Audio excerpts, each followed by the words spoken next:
Alô, amigos da RDK, estamos aí para mais um programa Lauri Conversa com os Amigos. Em primeiro lugar, quero agradecer meu patrocinador, meu apoiador, o Django Promoções e a Magic Club, que está realizando belos eventos, inclusive sexta teremos mais um, Manda São Marino, para animar o nosso povo. E para esclarecer também, tem muita gente me pedindo que se eu vou falar só de futebol. Não vou falar só de futebol não, vamos falar também de outros assuntos. Mas como eu vivi muito tempo no futebol, eu estou procurando convidar meus amigos, que a gente tem uma convivência junto já que fica mais fácil. E hoje, meu convidado é um cara muito bacana, um cara muito especial, um cara que eu vi crescer dentro do futebol. Trabalhei com o pai dele, é muito gente fina, dedicada e acho que tem muitas histórias para contar. Everton Giovanella, tudo bem? Tudo bem, prazer estar aqui na RDK, prazer estar contigo, Lauri. Realmente, tu foste um dos que me acompanhou desde pequeno, né? Desde quando eu atravessava lá o asfalto que hoje nós temos duas passarelas, né? Não tinha nenhuma na época, tinha que atravessar correndo para ir treinar no Florestal, né? Eu trabalhava lá com meu primo Euclides e acho que desde ali tu me acompanhou, né? Desde 86. É isso aí. Foi quando tu começou, mais ou menos? Né? É isso aí, comecei em 86. Bom, Everton, então assim, a gente sempre costuma assim, eu sei que, acho que boa parte da população conhece você e dos nossos seguidores, mas fala um pouquinho assim da tua família, da tua infância, teus pais e como tu começou. Eu tive uma infância boa, né? Família boa. Família boa, 3 irmãs, eu era o único menino, cheio de mordomia, regalia em casa. Então, mais novo, né? Sou mais novo, o único homem, então era uma coisa muito boa, né? Eu era protegido por todas elas e paparicado, foi bom demais. Os amigos também, né? Uma infância onde vivi o tempo de criança, vivi o tempo de adolescente. Você viveu no São Cristóvão, né? Não, a gente morou no começo ali no antigo cinema ali naquela rua Bento Gonçalves, onde era o antigo Auribá, que depois foi a CBM do Marcão, foi ali. Sim. Nós morávamos ali na frente, perto da minha tia, de uma tia minha, a tia Hilda, falecida já, do tio Arlindo. E ali a gente se criou, com uma turma de amigos ali, o André, o Henrique, o Ide ali das bicicletas, enfim, tinha uma turminha muito bacana ali. E depois eu acabei indo para o São Cristóvão, aí mudei de escola também, me estudava no Alberto Torres, acabei indo estudar no Américo Veríssimo. E fui crescendo nessa lida e sempre jogando, né?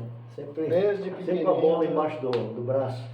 E não era goleiro. E não era goleiro, né? Mas era bom de bola.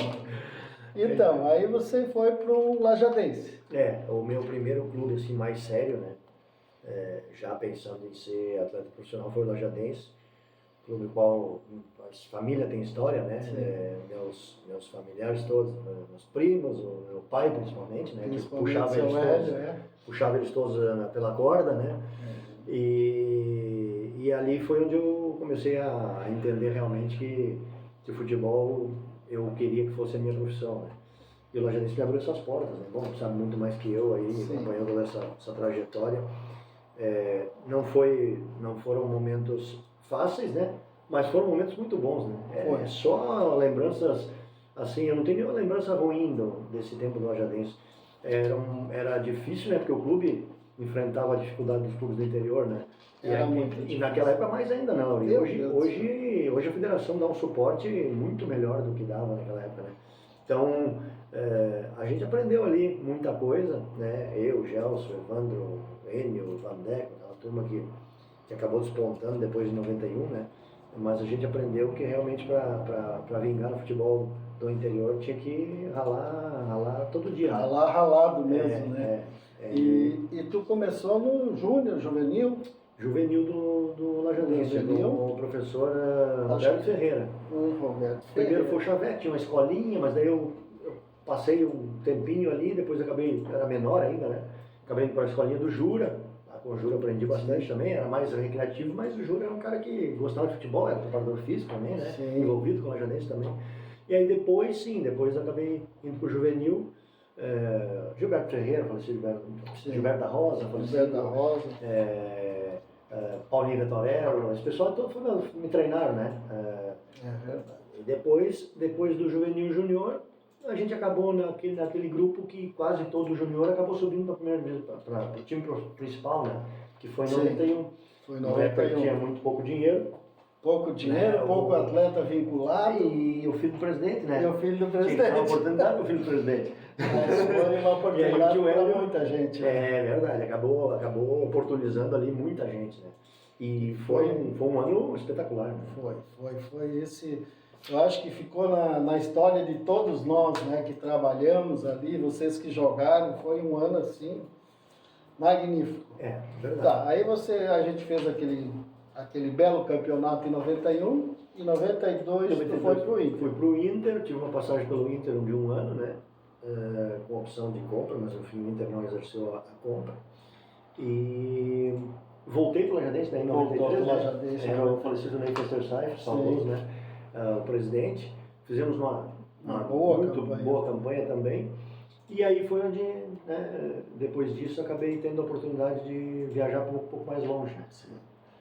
Aí o teu passe foi comprado por um empresário? Isso aí, Manuel Barbosa. Manuel Barbosa, né? Juntamente com o falecido São José Asmoço. Manuel Barbosa também falecido hoje, né? Os dois já são. Os dois. Eram umas figuras folclóricas no futebol deles, né? Principalmente o Asmus, né? O Asmus era um espetáculo. Né? O Asmus, o que me judiou naquela época que tu tava no Inter, era brincadeira. Né? O seu Hélio dizia, vai lá cobrar o Asmus, o empréstimo dos guris. Eu ia lá, ele me deixava 2 horas sentado, aí ele olhava pela porta. Olá, Jadense, volta semana que vem, eu dizia. Era danado. Isso aí. Era turco, né? E nós jogando pouco, imagina se você queria pagar. Sim. Não, mas tu teve, assim, uma passagem boa pelo Inter, assim. Aprendi muito, eu acho que o Inter foi um aprendizado, assim, enorme, né? Se eu não fiquei lá, foi mais por culpa minha, culpa não, mas por eu talvez não estar tão preparado, né? A gente vinha de um clube pequeno, onde tudo era uma família, né? Aquilo era uma família ali, a gente não tinha talvez esse traquejo para lidar com uma malandragem, né? Com um grupo profissional tão qualificado como era o Inter. Na época, eu me lembro que tinha... era um grande jogador, Silas, Marquinhos, jogava na tua posição, tinha 2, 3 que jogavam na minha posição. Como é que ia jogar, né? Mesmo assim, tu jogou.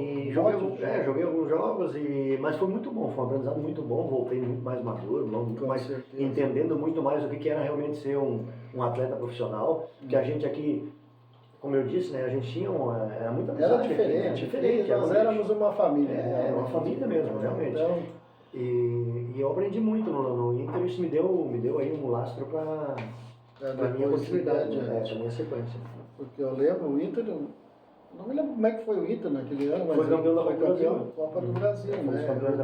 Me lembro que tinha um título aí quando tu estava lá. E jogou Libertadores, não sei. E foi assim, de repente, foi uma coisa boa, mas de repente foi um salto muito grande que vocês deram. Todos vocês, tanto tu como o Gelson, o Leco. O Gelson, ele fez gol, né? Continuou fazendo gols, né? Fez gols no Inter. Sim. Talvez o pessoal não saiba muito porque ele acabou fazendo gols também em jogos menos importantes, que é o Chão. Sim. Tinha jogos naquela época, jogos dos times B lá. Sim. Às vezes a gente ia jogar nesses times B para quando estava voltando de lesão e coisa, o Gelson sempre fazia gol, né? Mas faltou sim para nós, não é que faltou, a gente vinha de um clube bastante mais modesto e chegou num gigante, né? Um gigante com muitas férias. Naquela época não era tão fácil essa adaptação, enfim, mas conheci Antônio Lopes, um cara fenomenal, um homem de futebol, né, que hoje talvez não esteja mais, mas na época era o treinador, e um cara formidável, assim, um cara que sempre tratou nós muito bem, com educação, com respeito, então não tem nada a questionar quanto a como o Inter se comportou comigo, sabe? Foi tudo muito, muito bacana. E tanto que o próprio Asmus teve interesse em seguir fazer tua carreira explodir depois. Aí você voltou para o Lajadense? Voltei para o Lajadense em 93, jogamos um campeonato aí, também fomos bastante bem, né? Quase chegamos lá nas finaleiras lá do campeonato também. Uhum. E aí, em 94 eu saí do Lajadense. E eu em 93, em outubro de 93, eu acabei indo para a Europa, né? Foi em outubro de 93. Aí que houve a negociação com o Lajadense e os empresários, né? E acabei indo para a Europa, Portugal, né? Sim. Aí tu foi para o Estoril primeiro. Passei em 3 clubes em Portugal, no Estoril, depois Tirsense depois e depois Belenenses. Uhum. 3 clubes foram importantes para a minha adaptação na Europa, né? Era mesmo idioma, aprendi lá os costumes do pessoal, como era o cotidiano do europeu, enfim. Foi bastante interessante esses anos que eu passei. Isso aí eu ia te perguntar, como é que é sair do Malajado e ir para Portugal, eu que é Eu fui para Lisboa, né? Lisboa. Quer dizer, uma cidade grande.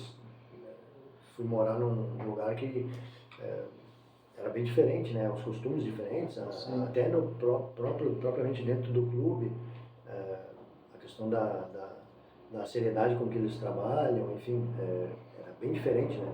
Mas a gente se adapta, né? A gente vai se adaptando e quem tem vontade, precisava se adaptar, interesse, né? Precisava se adaptar, né? Eu queria estar lá, então foi um tempo assim onde eu aproveitei para me adaptar ao que eu pensava que poderia surgir para mim, que era o futebol europeu, né?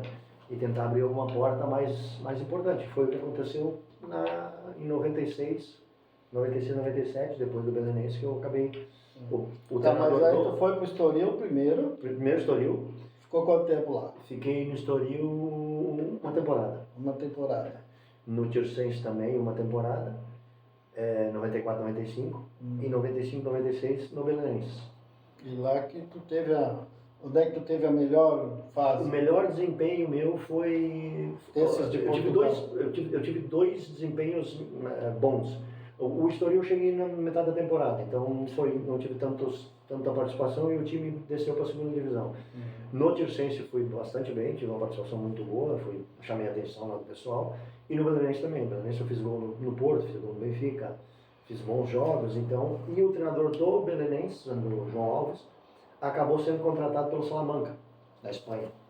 E aí depois, né, acabou me levando também para... E vamos falar mais um pouquinho de Portugal, depois nós vamos para a Espanha. Como é que era a tua vida lá em Portugal, os costumes, comidas? É muito difícil? Não, sabe, por isso que eu te disse, né? A adaptação à Europa para um brasileiro, se ele entrar para Portugal, ele vai conseguir ter uma facilidade muito grande. Até porque a comida não é igual, mas é parecida. Tu consegue encontrar as coisas com mais facilidade. Eles têm a língua já não é... O idioma, principalmente. Mesmo, né? Então, isso tudo faz com que ajuda, né? A gente tenha mais facilidade, né? E os portugueses também, eles têm uma certa relação boa com os brasileiros, né? Aquela coisa de que, português não gosta de brasileiro, não existe. Eu sempre fui muito bem tratado lá e o pessoal te acolhe, tenta... Eles têm aquela reserva do europeu até eles se conhecerem. Se tu mostrar que tu quer te adaptar ao que eles vivem, ao que eles gostam de viver, a maneira como que eles vivem, eles vão te ajudar depois, com certeza. Assim foi porque a gente ouve muitos comentários assim, que o português é meio fechadão, que não gosta de... No primeiro contato, sim, eles mantêm são reservados, mas eles quando veem que tu também tem a disponibilidade e veio ali realmente para trabalhar, para se integrar ao que é o país, eles te ajudam.